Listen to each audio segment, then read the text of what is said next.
Hello, welcome everyone to the Movement Made Better podcast. We got Coach Ray with us. I'm Dennis. I'm Neal. Hey, we changed up that intro. Nice. We talked about that last episode. Yeah.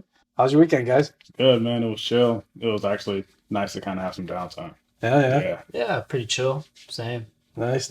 Yeah, I was in Dallas. I did a course there for an extreme performance. So right out, Farmers Branch is the area it's called, just north of Dallas. So it's pretty cool. Great facility.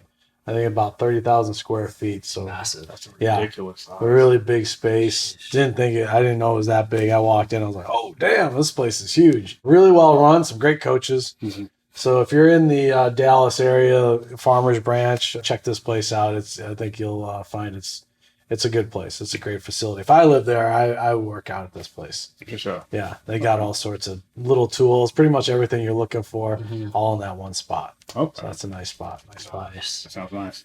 So one of the things we want to talk today about is internal rotation of the hips, Mhm. right? And what is it? Why do we need it? What are the pros and cons of having it or not having access to it, right? Yeah. Like when people are working out, generally, they don't think about the function of their joints, right? Mhm. They just do the exercise, do the task. Hip rotation itself is extremely important, right? Yeah. So just getting up and down off the floor is going to require a lot of hip rotation, especially internal hip rotation as you're placing your knees and your limbs in certain positions. So is that something you guys intentionally train when you're training? For me, yeah. So to be frank, my internal hip rotation sucks. Oh, does it really? It's so bad comparative to and I think it's probably just joint structure. Maybe it could have been due to sports, but I just do a lot better with external rotation than I do with internal rotation. Oh. I feel like that's the majority of a lot of people, Yeah, to be honest. I'd A say lot so. of people tend to have a bigger discrepancy between their internal and internal rotation in terms of how much range they should have versus how much they actually do. But it is something I do incorporate in the training. Yeah. Yes, absolutely. To me, it's far more important than external rotation. Oh, okay. By far. Okay. And we lose it a lot quicker. Mhm. Too. But Yeah. if you want to be able to produce power, not just produce power, but also decelerate, Mhm. to keep your other joints safe, like you want to have good internal rotation. Well, I think for me personally, finding out about internal rotation was when you introduced me to climbing. And so, in the climbing world, we internally rotate. We call that a little drop knee. You're turning that knee inside towards your midline. And that was one of the first times where I was like cramping up and you're like, oh my God. You're like, what is that? You're like, ah. Neil's all like, well, you're loading internal rotation. You're obviously not used to it. And your body responded accordingly, right? Yes. And so that's the eye-opening moment where you're like, oh, I need to work on this a little bit more. Yeah. Well, because when you're on skates, you're playing hockey. Mhm. Like when you load up, like your foot's not necessarily anchored into the ground. No. Whereas in golf, your foot's anchored into the ground. So if you don't have internal rotation, the stress it puts down the chain, down to the knee, or up the chain to the lower back is pretty heavy. Yeah. So that's why it was always a big importance to train that, motion. And a lot of it was trained just through activity. So you said maybe injury histories, things like that, Yeah. structure. Is it more because in your squatting position, you're driving external rotation a lot more and that's something you do a lot more of? I think so. But even with my squat and my squat technique, I noticed that if my internal rotation is super tight that day, my squats suck. And so even from a positional standpoint, even in the deeper part of a squat, internal rotation is extremely important because that dictates, for one, how deep into a squat you can get, Yeah. even more so than external rotation, surprisingly. But at least that's what I found when working with people and myself. But that missing link of internal rotation and strength in that regard, or even just capacity, limits how well I can do on my squats. So for me, I think I lack it. I've been lacking it because I never addressed it for so long. I didn't know about it up until 5-6 years ago, maybe. And so when I started to learn about it more, that's when I was like, okay, well, let me start to train it. When I did, my movement got a lot better. I didn't nearly have as many flare-ups on my back or anything like that, just because I had the prerequisites to work with certain movement types. Did you find any strength gains from it? Yeah. So when I first started actually doing stick mobility, because you guys do a lot of internal rotation, strengthening the hips in both aspects is what got my strength gains to be better, because my technique was better, which allowed me to work with that particular exercise a little bit more frequently and also more efficiently. So as a result of that, my numbers kind of went up. But so for me, I noticed a strength increase. Yeah.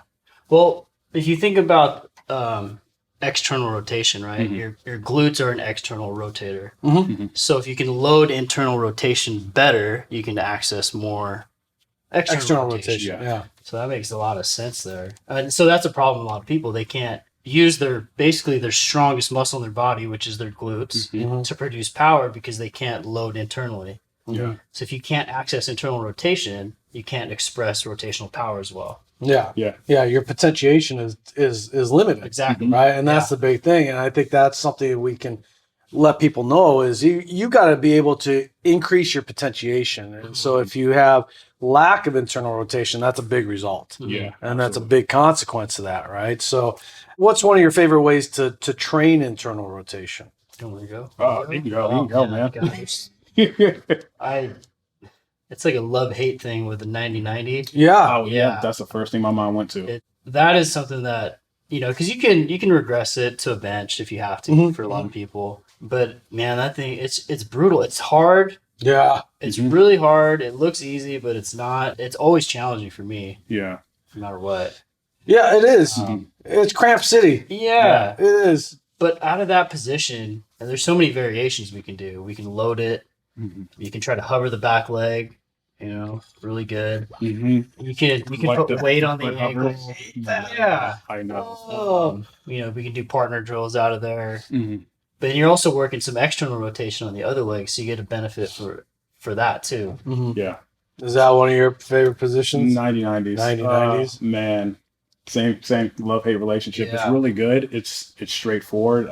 You can load it, you can manipulate different things about it. I find that the more often I do it, the better I get at it. But at the same time, Yeah. it's one of those things like you were saying earlier, like it goes away kind of fast. You can't. Because even within if I'm not doing, like, let's say I don't do 90-90s for like 2 weeks, it's like, whoa, shit, I lost that much already. So it's kind of surprising how quick that goes and how much we need to actually train it and load it in order to kind of keep it. Yeah. That happened to me when I stopped climbing for a long stretch. Basically, 6 months before the pandemic or so, I didn't climb. Yeah. And then throughout the whole pandemic, I didn't climb at all. Yeah. And my 90-90 got worse because I wasn't exposed to all these positions all the time. Well, because when we were filming the level 2, Yeah. that's something you brought up. I'm like, you're like, I'm as good as these dudes. Right? Yeah. You were cramping up left and right. Like, oh my God. Well, yeah, it doesn't take long. And I think sometimes it's a frustrating part. You're like, damn it. How did I? Yeah, you're like, son of a bitch. Yeah. Especially when you've been working at it for a while. And then it's just like, all right, it's been at this for 2-3 months. It's getting good. You miss a few weeks, you miss a month or whatever. Then it's just like, am I starting from square one again? Yeah, it almost feels like that. Yeah. It almost feels like that. But even in the shin box position, where we decrease that angle, we keep the hips a little bit tighter and closer. Yeah, I mean, sometimes for a lot of people, that's a hard position to get into. Yeah. We see that mostly in people that live in industrialized countries where, we have creature comforts, right? We're used to sitting in nice, comfortable chairs and things. That 90-90 floor-based position, shin box floor-based position, just is hard to achieve. Yeah. We see the old people try to get into it and then they fall, they cramp, and then they fall off to the side, right? Yeah. They just cannot sit there in that position. Where you go to other areas where, they're more floor-based or they sit on the floor a lot more often. And people there are like, this is a working position. Like, we're here pretty frequently. Like, this is a common place for them. Yeah. Even if you look at like how kids sit in different positions all the time, and they're just sitting there and it's super casual. Yeah. But if you had an adult do that, they're like, yeah, no way, man. I'm not doing that. Just we don't have that same exposure to different stimulus and positions that allow us to get better and a little bit more versatile with our movement patterns overall. So what are your favorite though? For instance? Oh, dude, it's 90-90. Yeah, it's 90-90. I mean, it just is. I love loading it. That's one thing. It's something you definitely need to wait a long time to load first. Yes. Because people have to understand how to support the torso, right? And that's a big thing. You can get into the position, but is your torso off your hips? Yeah. Or is it on top of your hips? And so that's one of the very first things we got to get people comfortable with is getting the torso to stay on top of the hips and not holding your breath. Yeah. I mean, that breath work is really important when you're getting somebody used to that position. They've got to be able to be comfortable. They have to look like they belong in that position, control the rib position in that position. And that's where the cramps take place usually, is in that position. Because with the 90-90, you're trying to target the hips and not the QL. Yeah. You get this big side lean, and then you start loading it. All of a sudden, your QL oblique is like, but your hips aren't doing the major part of the work like they should be. Yeah. And that's the thing. So when you're in that position, we want the legs, we want that drive into the floor, right? And then alternating between pulling the floor apart and then closing the floor together to get that scissoring effect to hit those regressive and progressive tissues. The lift off is what I hate. I hate the lift off. I do. I mean, and for people out there that see people doing this, don't think it's not hard for us. It's a lot of work. It really is. It's not fun. It's not, oh, this is great. You know, we have that same love-hate relationship. It's just we understand the benefits of having that available to us. Yeah. But yeah, the lift off is for me. Oh yeah, I mean, you're cramping. Yeah. Even if you don't lift off, you just think about lifting off. Initiate that neurological connection, right? And then you start the action of it. And like you said, especially if it's been a couple of weeks since you've done it, you're right back to square one again. You're like, damn it, I was just getting over this. I'm amazed at some people's tissue quality and joint quality that they can get that. Like Chad? Bro. Like Chad Rayner can get that leg up there in internal rotation. You're like, dude, that's filthy. Yeah. That's filthy. It looked like Cramp City, like, as soon as he starts, I was like, yo. Yeah. It's impressive to see that kind of stuff, too. It's not normal. It's not what we normally see. Well, like Joachim Hilderstadt, there's another guy, right? Joachim, he's someone I follow on Instagram. Dude's got ridiculous skills. But you see him, same thing. Internal rotation, whoop, that leg comes up, and you're like, oh shit.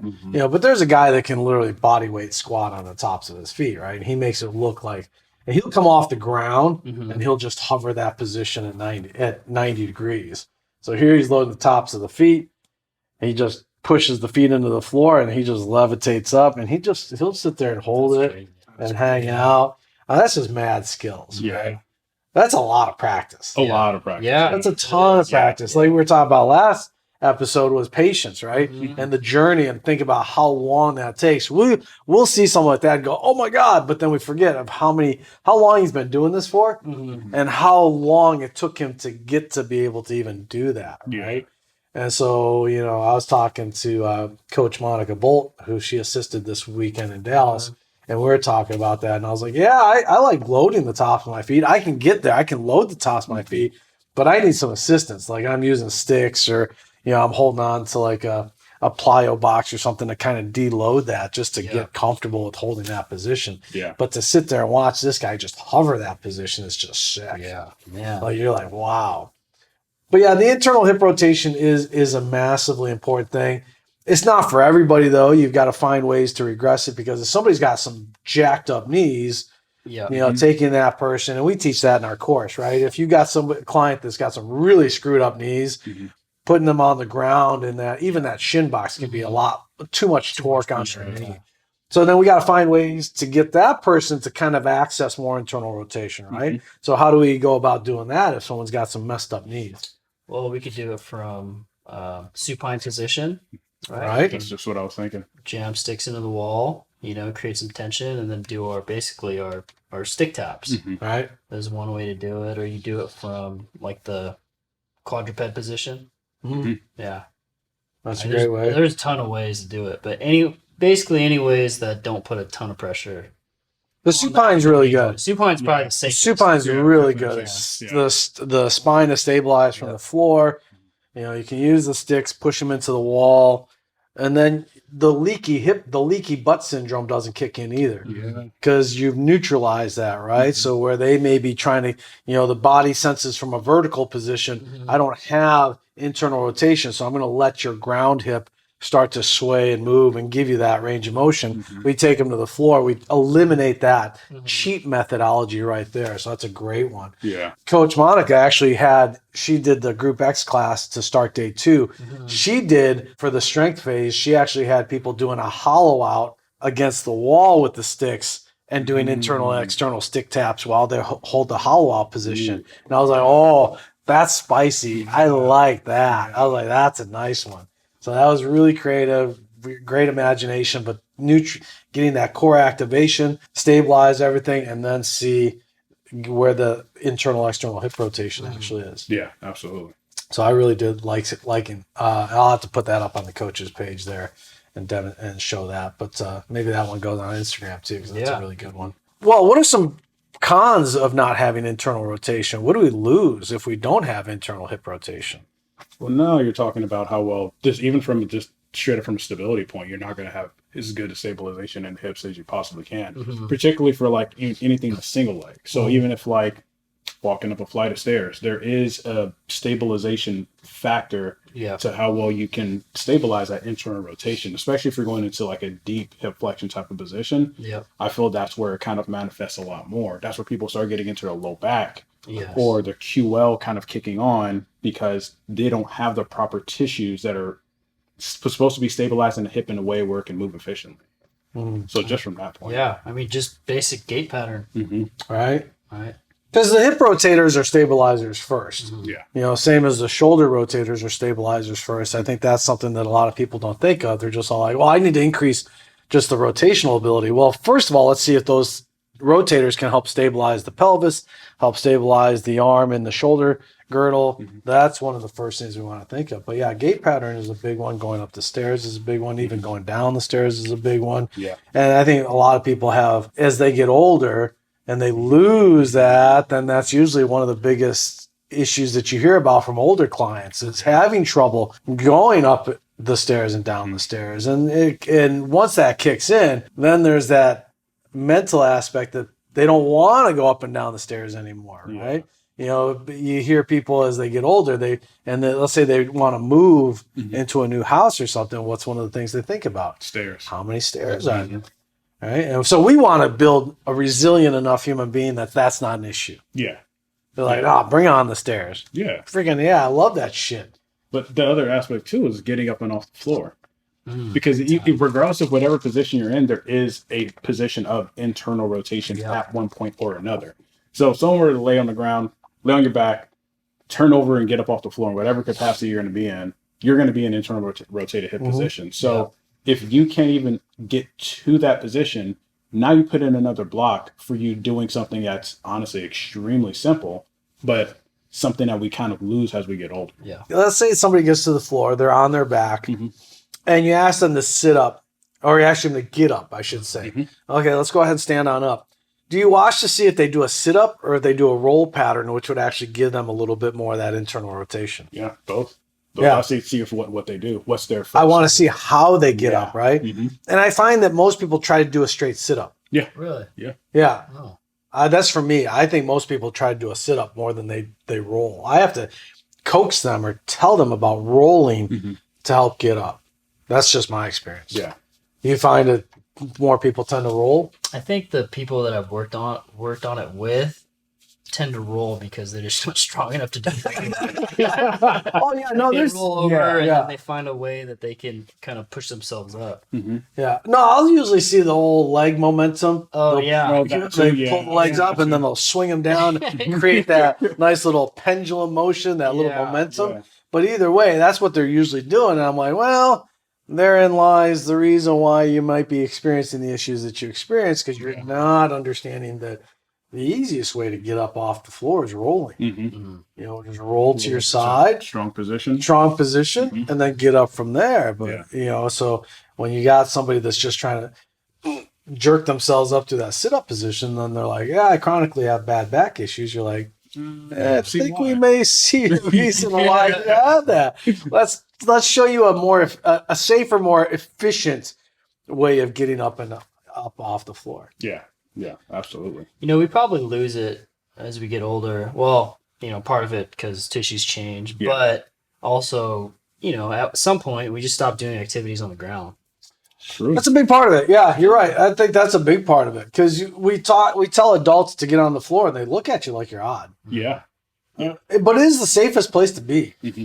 I mean, so if you think about it, the older you get, the more, in theory, then the more comfortable and the more time you actually should spend on the floor because it is a safe place. If you do fall over, you're already on the ground. Yeah. How much your torso is going to fall over? Great. Okay, no big deal. You're not going to trip and fall where you have a much greater impact, right? So yeah, the floor-based exercises as we get older should actually be going up, not down in that thought process. Yeah, I wonder. It probably starts with school, man, because that's when you start sitting down for a really, really long period of time True. throughout the day. True. Yeah, long periods of time, right? Yeah. We're just locked into those seats. Yeah. Comfortable or not, that's just where we're at. Just boom, 90 degrees, lock it in, and don't move for long periods of time. Yeah. But athletes, if we're talking not just general population standpoint, but from an athletic standpoint, change of direction is really huge based off of Just thinking. internal Yeah. rotation, Yes, right? Absolutely. If you're moving any kind of lateral, particularly laterally, I feel like if someone has a bad internal rotation or their internal rotation isn't as good, their lateral movements significantly suffer. I feel like in terms of so one of my clients, he plays tennis recreation. Okay. And so one of the things we work on besides the flex strength is internal hip rotation. Yep. Just because he's like, well, I don't feel like I move as fluently. Then when I look at his internal rotation, it's not there as much. So I'm like, all right, well, let's first increase this so we can increase your capability. Then we can start adding in these other drills that now your body can become a little bit more accustomed to. Yeah, because every time he cuts and loads, he's got to get into the internal hip rotation and pop back out of it. I think one of the things that for me to really emphasize for vertical and trying to work on internal hip rotation is the whole foot in the ground. I mean, it's got to start there because you do see some people try to go into internal rotation and the foot's not really driving that internal rotation. It's not secure to the floor where it's really controlling the ground forces and controlling that torque up the chain. You kind of just see them kind of flopping in and out of that internal rotation. Yeah. So I try to make people mindful of, no, you got to really stomp that ground and twist it and turn it to really re-emphasize massive control or the maximal control that we're looking for in that internal rotation. Yeah. And one drill I use sometimes is for people just to be a little more explosive is wall throws. And then what I notice is that what people tend to do is they don't move their feet. No, they keep them glued. They always keep their feet forward and they just kind of rotate. I'm like, okay, that's good. But I'm like, if you're trying to get actual power, you have to really load that outer hip and drop that hip in, which is internal hip rotation. So that's one way I actually load people up a little bit to a small degree. Yeah. At least with working with power generation from internal rotation. Yeah, because what you're talking about is they're trying to muscle the throw versus using the hips to make the throw more efficient. Yes. Right? And so, but we know if you're trying to muscle the throw, you're putting a lot more torque on the lumbar spine as you're trying to muscle that throw. But that happens most of the time, I would say. And that's actually, now I'm thinking about it, it's double internal hip rotation. Yep. My fault. Yeah. So you're internally rotating that outer hip, but also you're loading internal rotation eccentrically on that inner hip. Yeah. So you got both going, right? Yeah. Yep. And and I love using the sticks to help support the person's upper body as they push it into the wall and then try to understand what we're talking about through the hips as they're driving through into that internal rotation. Yeah. One of the things that years ago with the CrossFit games, when they had the old anvil, where they would use the sledgehammer to move the anvil down the line, man, you would see so many of those athletes absolutely not using their hips to create that force output to hit the anvil. It was just all upper body just swinging. And I'm like, oh my God, you got to be kidding me. Like, it's just efficiency. Yes. Right? Yeah. And then you would have 2 or 3 that you would see loading up and then boom, driving through the hips. Yeah. And every year, those same people would be winning that segment because you'd see the anvil move significantly farther. Yeah. It's like chopping a tree down. Yeah. Yeah. It's like chopping a tree down. So when people have low back issues and they say, well, I play tennis, I've been having some low back issues. One of the first things I look at is, okay, well, let's see your swing. Are the hips doing anything or is it just all upper body dominant on your tennis swing. Yeah. And that can explain a lot. So yeah, we want to bring that internal, external. We want to get that internal drive through the hips. Yeah. That's the helicopter is one of my favorite drills for really teaching people how to load that internal hip. Yeah. Yep. Right? That's a biggie because that's a tough one for a lot of people is loading that internal hip. It's funny on the helicopter, I have an easier time loading the internal hip than I do the external. Interesting. Yeah, that external is hard for me to hold. Like I can get there. Yeah. But it's a struggle. Like it's like, oh, that's a lot of work. That's a lot of work. Huh. Yeah. But when I go internal, I can hang out there all day. It's kind of weird. Okay. But yet on the 90-90 and the liftoffs, I hate it. Which is, that's what you would think. I'd be like, okay. But I hate that. Hate it. Oh. Yeah. Well, with like a lunge or split squat, if you really, really want to load your glute, you basically take your right hip. Let's just say your left leg's forward. Mhm. You take your right hip and you drive it forward. So you create a little bit of pelvic internal rotation. And now you can load that left glute way more than you previously could. So how would you? So when you're telling somebody to do that, are you just cueing them to push that right hip forward a little bit more in that Yeah, case? you know what I might do is I might have them take the stick, have them place it right across their hip line, Okay. and just say, all right, if their left leg's forward, hey, I want you to keep the stick touching your hips, and I want you to rotate the right side of the stick forward or the left side of the stick backward. Push through that. Right, Right. so they're going to go this way, and then they can hold that position if it's just an ISO hold, or they can hold that position while they're moving through the motion too. That's a good one. Yeah. Yeah. Or if someone's stepping for a lunge, they can reach forward with that opposite hand, and it'll drive their hip into internal rotation. Typically, Yeah. if they have that range. That's one thing I feel like I noticed too is like at least with split squats or lunges, people will tend to default out with their back leg. Yeah. We see it often, right? Where it's like if you look at someone's back leg or back hip and their hips defaulting externally. Yes. But it's hardly ever really forward or even kind of internally going forward. So maybe that's a really good way to kind of reteach people to, okay, well, let's slowly load you into this position and then maybe see how that goes over time. Yeah, because I think, people go, I don't feel my glutes at all. I'm supposed to feel this. And it's like, well, your hips are stuck in external rotation right now. Yeah. That's why. So you need to be able to load it into internal, and then you can do it. Sometimes you take two sticks, you put them in that position, and then you use another stick or a foam roller as a little feedback on that back leg. Yeah. You just put that there on the inside aspect of that knee, and you say, okay, give a little bit of push into that roller of the stick. And then that person's like, oh, you get that immediate reaction. You're like, that's what I'm looking for right there, right? Yeah. Now we're strengthening that internal rotation on that back hip. So that's just another little external cue that you can give people. Just change the constraints of the task. That's it. Yeah. Simply put, right? I love that from Dr. Rob Gray. Just constraints. Change the constraints and see what takes place. Yeah.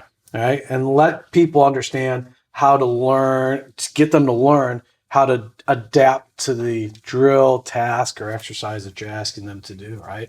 Versus just see how they do it, right? Because one leg is going to be significantly better at it than the other, because that's the other thing too. Yeah. You have them switch sides. One leg is going to be able to drive internal rotation a lot better than the other. Yes. And it's a lot of it's due just off of daily things that, right? Getting in and out of the car requires internal hip rotation. Yes.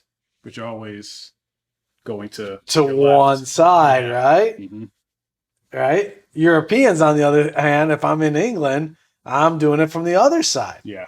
Right? And some people only drive a car. Yes. They don't sit in the passenger side, which would then change the parameters, right? So if you're in and out of your car 5-6 times a day, you internally rotated that right hip 12, let's say you do it 10 times, you're 5 times in and out of the car, you've done it 10 times. Yeah.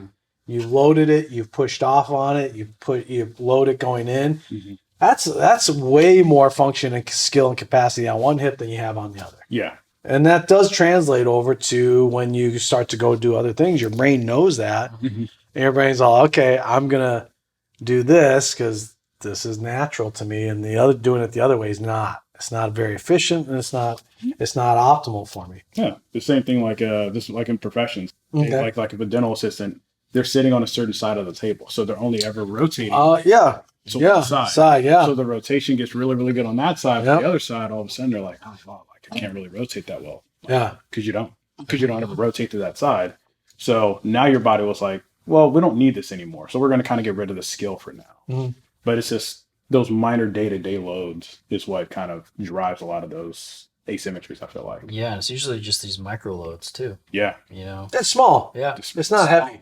Like I was talking to you guys just a little while ago, like when I reach for my seatbelt, I internally rotate my left shoulder and I just reach back and grab the seatbelt. Mm-hmm. But I think most people reach across with their right arm and just grab the seatbelt and pull it across. Definitely. Or some people externally rotate and grab it. I'm gonna have to think about it now. Yeah. So you externally So rotate. typically, I'm externally rotating. Every you once just in a while, I'll be here, but Really? mostly this. Oh, interesting. So I'm just get here. I just thought about that just a few weeks ago. I was like, man, I always do this. I can't remember. I don't think I've ever I literally cannot recall ever reaching across my body to grab my seatbelt. It seems foreign. It seems weird. Yeah, Like, it feels weird. yeah. But that's because Do I do that? No, I think I just You just externally rotate? You go external rotation. yeah. Because that was the other thing I was thinking of. I was like, Yeah. do more people externally rotate and just grab it and then pull it over? I Yeah. think so. Because the only time I actually don't externally rotate is for some odd reason I can't get to a good enough position. I'm like, shit. All right. Then I'll internally rotate. But naturally, I'm externally rotating. Huh. I'm gonna start biting it.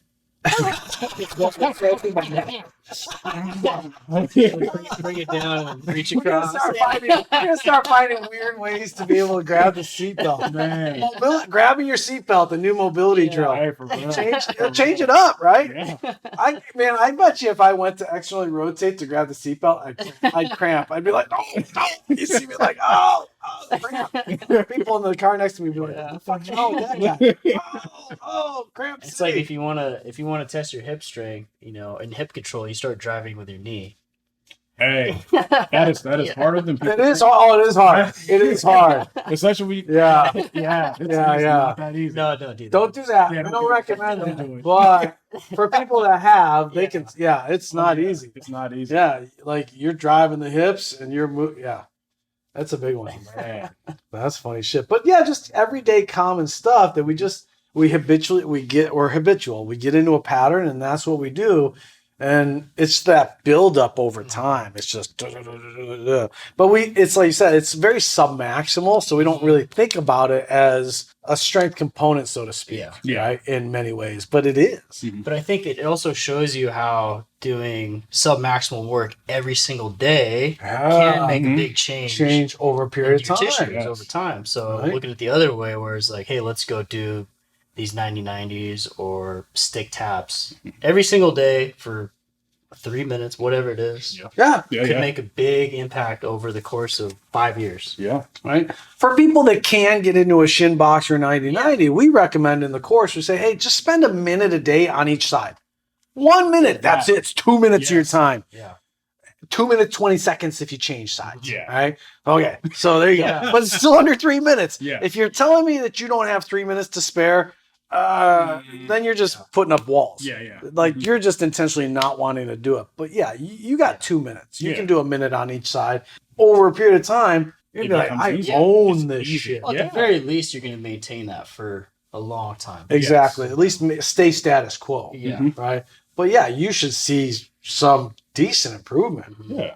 to the point where you're like, oh yeah, I own this. Yeah. To the point where you actually start to like it. Yeah. Oddly enough, right? We hated it first. First time I got put in the 90-90, I was like, what in the... Why would I do this to... I was like, why the f*** would I do this to myself? Yeah. Voluntarily? Right. Oh, hell no. But now you're like, all right. Yeah. I can deal with it. Yeah, you're like, now I love loading it, right? You get 90-90, you get those 90-90 get-ups, right? Yeah, give me some kettlebells, D-balls, slugs, whatever it is. Man, love it, right? For when I'm going to take a long flight, that is an automatic drill that I do. Yeah. Yeah. Like within 12 hours of going on the airplane, boom, it's just, and then when I get to the hotel, I get on the floor and I do those again. Right? Yeah. I love switching, coming out of it and then wrapping my other leg around that was internally rotated and moving it to that externally rotated position. Then you take the external hip and swivel it out so it's back into the internal, and then you just keep alternating. And a little bit of flow, and you get some locomotion. Yes. Yeah, so you got to be on the right surface, of course, because it can, but for me with the turf, nice long turf, it's not a big deal. So yeah, I'll do it on the turf. I'll do about 20 feet and just get those hips fired up. And then you work on that up and down motion, eccentric, concentric phase of that drill. But yeah, I think for me, it's a staple to make sure that I'm nice and like solid and mobile before I'm about to sit on that plane for a while. Yeah. And I think one of the other big benefits of having internal rotation is knee health. Yeah, it's a big one. Because your knee has to be able to understand how to deal with the transmission of stress. Yeah. And that's a big one. And people just think of just extension flexion, but they don't think of that knee is responsible for, it's the conduit of stress between the lower, ankle complex and the hip complex. Yeah. Right. And if you don't have good internal rotation, your knee gets jacked up. Meniscus pays a price for that, right? Well, that's why I like to see people with like knee pain when they're squatting, check the internal rotation. It's typically pretty significant on one side versus the other. Fix that, knee pain tends to go away. Outside of just controlling the joint, it's that aspect of what it does performance is huge. It's huge. There's now you're talking about pain avoidance or injury avoidance over the long haul versus the short-term thing. Like you're talking about cutting, if you can't internally rotate and you're cutting really hard, then you get way more stress on the knee. When you were saying, if somebody experiences the pain, then they tend to avoid the movement altogether, right? Instead of, they need a coach or someone that can say, look, at some point you're losing control of that movement. Yes. It's not the movement, it's the loss of neuromuscular control of that movement. So let's try to figure out where you're losing that control, right? And then give them that ability to understand, okay, I need to start to own this, not just avoid it. And I think that's a big issue is people just go, I'm just not going to do it. Yeah. People don't like doing what they're not good at. It's not as fun. Because it's not as fun. It's an avoidance thing. And I think that's the problem with a lot of training is training for most people is just doing what they're good at. Yes. And that's not training if you really think about it. Training is to make, you go to practice as an athlete, not to work on all the shit that you're already good at. You go to practice to work on the things that you need to improve. Yeah. Right. And so training in essence needs to be the same way. You're trying to get better at things that you're not good at. Yeah. And that's where, and then that carries over and really improves everything that you're already great at. Yes, absolutely. So if we're talking about internal rotation, one of the things that kind of, I think, has been villainized for a long time is that valgus knee activation, right? Yeah. But we know that if your deep front line starts at the arches and uses your adductors as a key part of that, then valgus knee, there's nothing wrong with it. It's kind of been villainized a little too much. Well, if you look at like Olympic lifters, for example, Olympic lifters are in like, you'll see them purposely kind of rebound out of that super deep like catch position with a little bit of a knee collapse or that activation of their adductors before they're coming out of the hole. Yeah. So you should see, theoretically, a shit ton of medial knee injuries or meniscus injuries, but you don't that often. So I think the problem is it's become not safe because maybe people have gotten hurt going into those positions, but these are people who didn't have the proper tissue quality that they needed in order to load those positions. Yeah. So it's more so like how much are you able to train those particular positions with certain loads to get your body to be much more resilient kind of going forward. Yeah. And it doesn't necessarily mean like, hey, you start your squat training with knee valgus squats. Definitely not. Like first, let's get the hips trained well, squat, but just do it progressively. But with Olympic lifting, it's typically it's going to happen. Yeah. But you start with the right loads, like you said, and then it'll over time. Every Olympic lifter does it. Yeah. Even if you look at them in a bottom position, they're in internal hip rotation deep. Even when their knees aren't like that, but there's that valgus collapse. Yeah. They're deep in internal hip rotation. So they have access to that movement pattern, but they've also loaded it over time. So you have people who have trained it to where them getting in and out of that position is no longer a problem. Big deal. Yeah. Well, I think the key word that we've labeled it is valgus collapse. Yeah. And the key word is collapse. Collapse means uncontrolled. Yeah. Something tipped over too much and it collapsed, right? It was unsupported. Yeah. So valgus knee, as long as supported, you're good. And I think that's the part that people have to start to understand. Yes. We don't want valgus collapse because that means we know you weren't controlling that. Yeah. But if you have valgus knee, you're controlling that range of motion. Yeah. You're controlling it, and that's fine. So as long as you know what's taking place, you're good. Yeah. I mean, if you look at just about every single jump shot ever made in the NBA, Yep, right? it always starts with that little knee valgus. Yeah. Every time. And they own Just that, it helps them kind of load and propel themselves up in an efficient way. Yeah. Goalies in ice hockey. Mm-hmm. And that's valgus knee all day. You drop down a butterfly, you literally sit in valgus knee. Mm-hmm. When you're in that ready position, you're already in that valgus knee position. You spend most of your game in that valgus knee position. So it's not the movement itself, it's whether you're prepared for it and whether you have control of the motion is the most important part of the movement. Yeah. Yeah, it's more of like where's the stress Yeah. when that happens, right? Is it all in the knee? If it's all in the knee, yeah, it's bad. Yeah. It's bad, For right? Something bad is going to happen. Yeah. But if it's in the foot or in the hips, like, hey, you're probably okay because Yeah. you've dispersed the force as well. Right? And so the connective tissue at the knee doesn't have to take undue stress that it's just not ready for. So yeah, if you're training somebody, you want to let them know that it's okay. You know, as long as that's why typically for me, I'm always looking at the feet. If someone does go into valgus knee, I want to make sure that the feet are still in control of the movement. Yeah. If I see valgus knee and I see the feet are not doing anything, well, then I know, okay, we need to lock that in a little bit better down there. And then they should feel the immediate benefit of that stress all the way up the chain once they understand, okay, how are my feet distributing the weight and dealing with that ground force all the way up the chain? Yeah. Well, that shows you the importance of understanding why you want to train internal hip rotation and that valgus knee, as long as you're controlling it, it's okay. So until next episode, be good to each other. Thank you for listening to our podcast. Be sure to hit that subscribe button and whatever platform you're on, either Apple, iTunes, or Spotify, please, if you could leave a review, we'd appreciate that. If you have any questions that we can answer for you, be sure to leave those in the comments also. If you're looking for more information on our education, our products, please go to www.stickmobility.com. And also hit that subscribe button to that YouTube channel. And don't forget our live Instagram classes 3 times a week. If you want to join in, grab your sticks and hit that 45-minute class.